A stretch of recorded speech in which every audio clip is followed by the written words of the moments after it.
क्या आप जानते हैं कि हींग कैसे बनता है? आखिर इसमें ऐसा क्या मिलाया जाता है जिससे इसकी कीमत इतनी बढ़ जाती है? कुछ लोगों का मानना है कि हींग पहाड़ों में पत्थर के रूप में पाई जाती है और कुछ लोग ये मानते हैं कि इसे फैक्ट्री में तैयार किया जाता है, लेकिन ऐसा बिल्कुल नहीं है। दरअसल हींग की खेती की जाती है और आपकी जानकारी के लिए बता दूं, हींग की खेती पहले भारत में नहीं की जाती थी, लेकिन अब भारत में पंजाब, कश्मीर, हिमाचल प्रदेश और लद्दाख जैसे प्रदेशों में धीरे धीरे हींग की खेती शुरू हो रही है।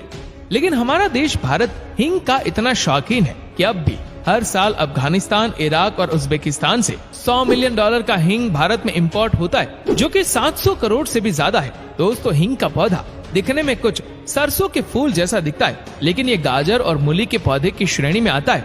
एक बार खेतों में हींग के बीज बो देने के बाद ये पौधे 4-5 सालों के बाद हींग देने लायक तैयार होते हैं और एक पौधे से ही करीब आधा किलो हींग निकलता है। इन सब प्रोसेस को कंप्लीट होने में 4 से 5 साल का समय लगता है, इसीलिए हींग इतना महंगा होता है।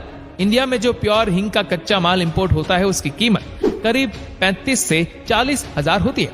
चलिए अब हींग बनने की प्रोसेस को समझ लेते हैं। दरअसल हींग के पौधे में किसी फल या फूल से हींग तैयार नहीं किया जाता। दरअसल पौधे की जड़ों से हींग को निकाला जाता है और ऐसा भी नहीं है कि गाजर या मूली की तरह पूरा जड़ उखाड़ ले और इसे हींग प्राप्त हो जाए। दरअसल इस पौधे की जड़ों में कट लगाया जाता है, जिससे कि गोंद जैसा चिपचिपा गाढ़ा पदार्थ निकलता है और इसको कंटेनर में जमा कर लेते हैं और यही हींग का कच्चा माल होता है। लेकिन अभी ये खाने लायक नहीं है, क्योंकि आपको पता होगा कि हींग की तासीर गर्म होती है। खाने में चुटकी भर हींग डालने से ही पूरे खाने में हींग का स्वाद फैल जाता है। इसीलिए अभी ये पौधे से निकला हींग इतना ज्यादा कड़ा है कि आप इसे अभी खाने में डाल ही नहीं सकते।